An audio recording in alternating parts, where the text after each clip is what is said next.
Seguimos en este segundo video con los sofismas de generalizaciones. Bueno, hasta ahora, para hacer una especie de raconto de todo lo que hemos visto, tenemos los ataques personales, ¿sí?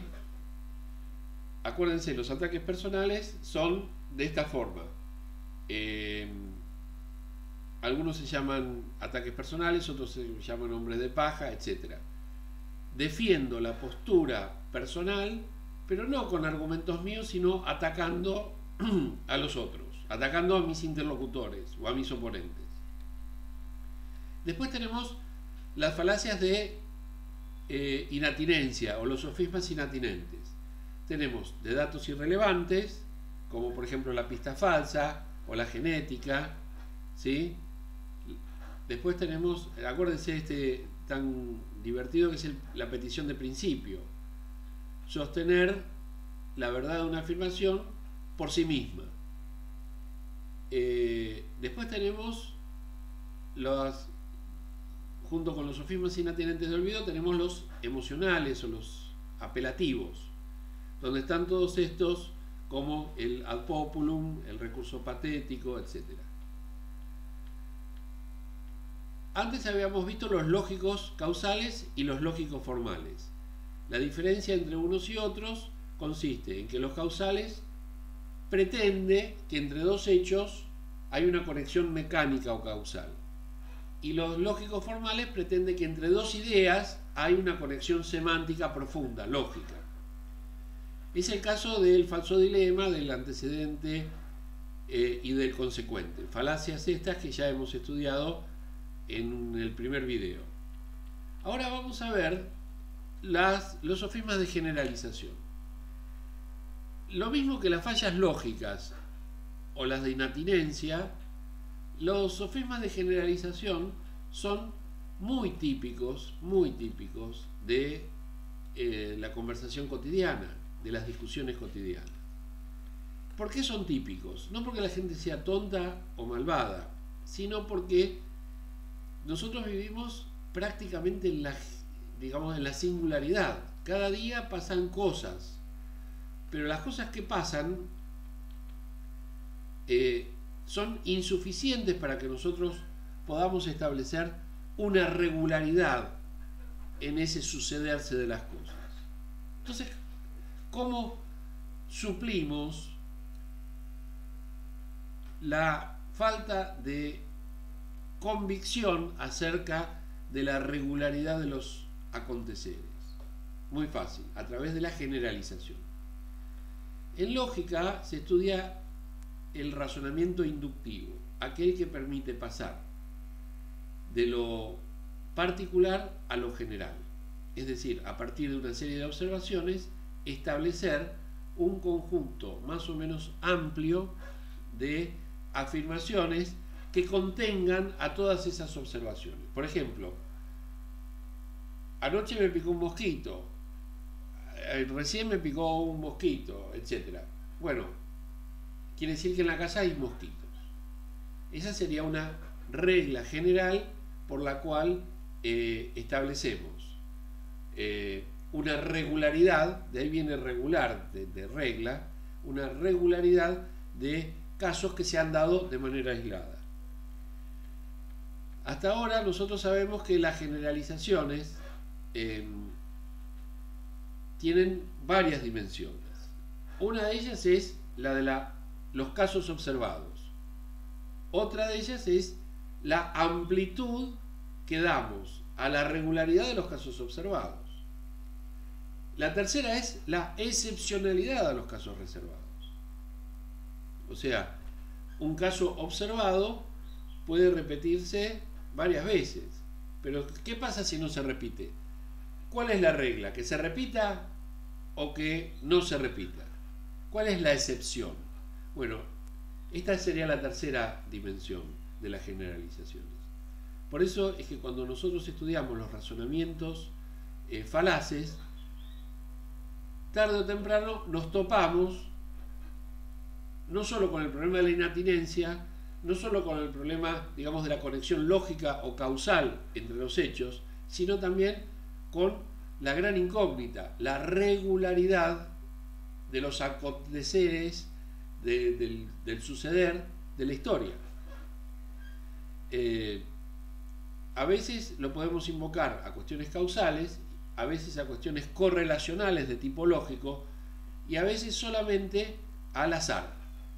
El azar, la suerte, lo aleatorio, es uno de los mecanismos, digamos, con los que nos tenemos que enfrentar como seres humanos. Porque como seres humanos queremos la consistencia, la regularidad, reducir al máximo el riesgo de lo imprevisible. Para eso tenemos que tener la facultad de determinar en qué momento una generalización es correcta o no.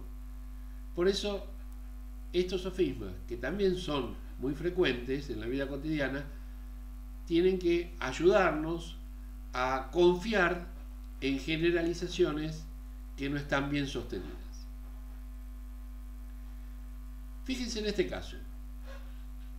No es de buena conducta utilizar el celular durante la cena, pero en esa oportunidad estaba exasperado y para no pelear traté de pasar el tiempo distraído. ¿Qué intenta hacer acá el que argumenta? Se disculpa una conducta incorrecta mediante una excepción, que no es pertinente. Por el carácter general de las normas, incumplirlas solo admite excepciones en casos estrictamente relacionados. El estado de ánimo no justifica lógicamente ninguna disculpa respecto de la inobservancia de una norma. ¿Sí? O sea, el deber, acuérdense de Kant, el deber hay que cumplirlo. No hay, podés tener atenuantes desde el punto de vista del castigo o de la sanción que emerge del incumplimiento de la norma, pero no podés justificar el incumplimiento de la norma en un caso excepcional. Por ejemplo, si a mí se me escapa un tiro, yo no puedo decir que, por ejemplo, mato a un pájaro, no puedo decir que es mi culpa porque no era mi intención hacerlo. Pero si mi intención es matar a un delincuente, el homicidio se produce igual. La ley puede prever atenuantes, pero eso no significa que la ley no se haya incumplido en ese caso. Las falacias de generalizaciones consisten en proponer conclusiones basadas en pocas observaciones o sostenidas en casos excepcionales. Dada la poca evidencia que aportan a la conclusión, estos razonamientos también se los conoce como insustanciales. Las formas son secundum quid, que en latín quiere decir según lo que, ¿sí? Bueno, siguiendo, por lo tanto, la conclusión precipitada, la casuística, la conclusión desmesurada y el embudo. Entre los sofismas causales habíamos visto la de la resbalada,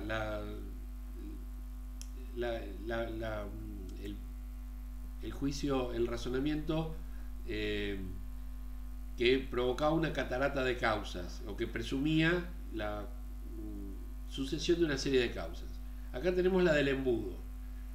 En lugar de ser causas, tenemos casos concurrentes. Ya los vamos a ver.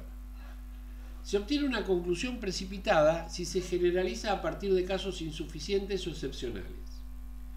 En la conclusión desmesurada se incurre si la generalización se aparta significativamente de los datos. O sea, en un caso tenemos solamente observaciones insuficientes o excepcionales. Y en el otro caso lo que tenemos es una especie de inatinencia. ¿Sí? O sea, tratamos de sostener nuestra postura en casos insuficientes, pero que además tienen poco que ver con la tesis presentada. Es muy sutil la diferencia. Si se niega que las reglas generales tengan excepciones, o se aplica una regla general a una excepción, se comete el sofisma secundum quid. En este caso, se trata de una combinación del que pide perdón por no cumplir una norma o del que, extendiéndose más allá de las observaciones, intenta justificar una excepción. O mejor dicho, intenta negar la excepción. Si se rechaza una regla general porque tiene excepciones, se incurre en un sofisma casuístico. Ya vamos a ver en qué consiste el sofisma casuístico, en el que también incurrimos bastante frecuentemente. Si rechazamos la aplicación de una regla, apelando a excepciones infundadas, se obtiene un sofisma del embudo. Como ven, en todos los casos hay una tensión entre las tres dimensiones: las observaciones, o sea, el número de casos, la generalidad, es decir, la regla, y las excepciones. Vamos a comenzar por la falacia de la conclusión desmesurada. Todos los políticos son iguales. Bueno, no importa lo que le responda el otro. Todos los políticos son iguales, y lo dice con el dedito levantado. ¿Qué significa? Justamente una conclusión desmesurada, porque hay políticos que tienen su particularidad, ¿sí? Aunque no parezca. ¿Por qué no parece? Porque justamente como tendemos a la regularidad, afirmaciones como estas parecen evidentes, pero en realidad se sostienen en una observación insuficiente para la conclusión que se obtiene. Fíjense esta otra: la leche es nociva para la salud, lo cual es verdad. Los seres humanos somos los únicos animales que consumimos leche después del destete. Sí, y somos los únicos que consumimos leche de otra especie, y para colmo de otra especie. Bueno, la falacia por conclusión desmesurada es un error que se comete cuando, a partir de datos ciertos, llevamos la conclusión más lejos de lo que aquellos permiten.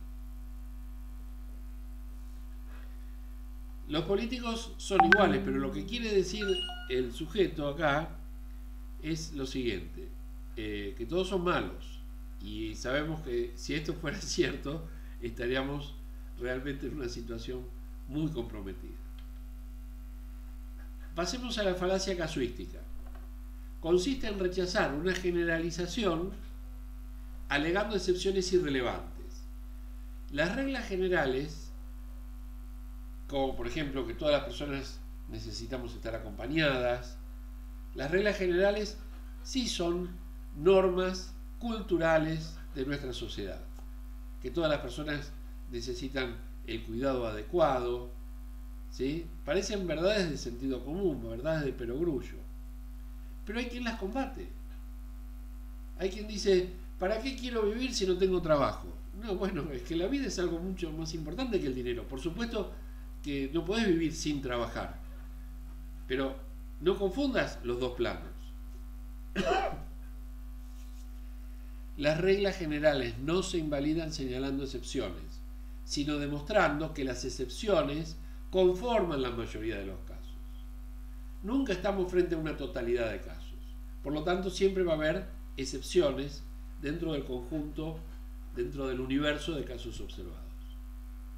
No es cierto, fijemos este ejemplo, no es cierto que las bebidas azucaradas contribuyan al sobrepeso y la obesidad. ¿Cómo que no?